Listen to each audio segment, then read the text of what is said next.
শামীম পাটোয়ারির বিধ্বংসী ব্যাটিং তাণ্ডব, সেই সাথে তাসকিন আহমেদ এবং হাসান মাহমুদের অগ্নিছড়া বোলিংয়ে টি-20 ফরম্যাটে সবথেকে শক্তিশালী দল ওয়েস্ট ইন্ডিজকে হারিয়ে দীর্ঘ 6 বছর পর টি-20 সিরিজ জয়লাভ করল বাংলাদেশ দল।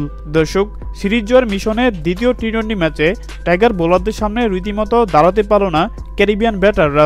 শুরুতে ব্যাটিং করতে নেমে টপ অর্ডার ব্যাটাররা তেমন সুবিধা করতে পারেনি, তবে শেষের দিকে ব্যাটিং করতে নেমে 17 বলে 2টি ছক্কা এবং 2টি চারের মার দিয়ে 35 রানের বিধ্বংসী ইনিংস খেলেন শামীম পাটোয়ারি, যার ফলে নির্ধারিত 20 ওভার শেষ করে 7 উইকেট হারিয়ে 129 রান সংগ্রহ করে বাংলাদেশ দল।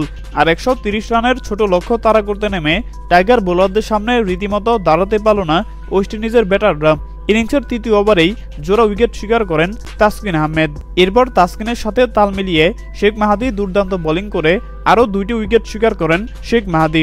মাত্র 42 রানের মাথায় 6 উইকেট হারিয়ে চরম ব্যাটিং বিপর্যয়ে পড়ে যায় স্বাগতিকরা। এরপর সেখান থেকে আর ঘুরে দাঁড়াতে পারেনি ওয়েস্ট ইন্ডিজের ব্যাটাররা। টাইগার বোলারদের দুর্দান্ত বোলিংয়ে নিয়মিত বিরতিতে উইকেট হারিয়ে শেষ পর্যন্ত 102 রানে অল আউট হয়ে যায় ক্যারিবিয়ানরা, যার ফলে দ্বিতীয় টি-20 ম্যাচে 27 রানের দুর্দান্ত জয় তুলে নেয় বাংলাদেশ দল। এতে করে এক ম্যাচ হাতে রেখেই শক্তিশালী ওয়েস্ট ইন্ডিজের বিপক্ষে 2-0 ব্যবধানে টি-20 সিরিজ জয়লাভ করল বাংলাদেশ দল। ব্যাট হাতে পারফর্ম না করতে পারলেও অধিনায়কত্বে বাজিমাত দেখিয়েছেন লিটন কুমার দাস। হ্যাঁ দর্শক, লিটন দাসের এমন ক্যাপ্টেন্সি আপনাদের কাছে কেমন লেগেছে জানিয়ে দিন আপনাদের গুরুত্বপূর্ণ মতামত আমাদের কমেন্ট বক্সে। ধন্যবাদ।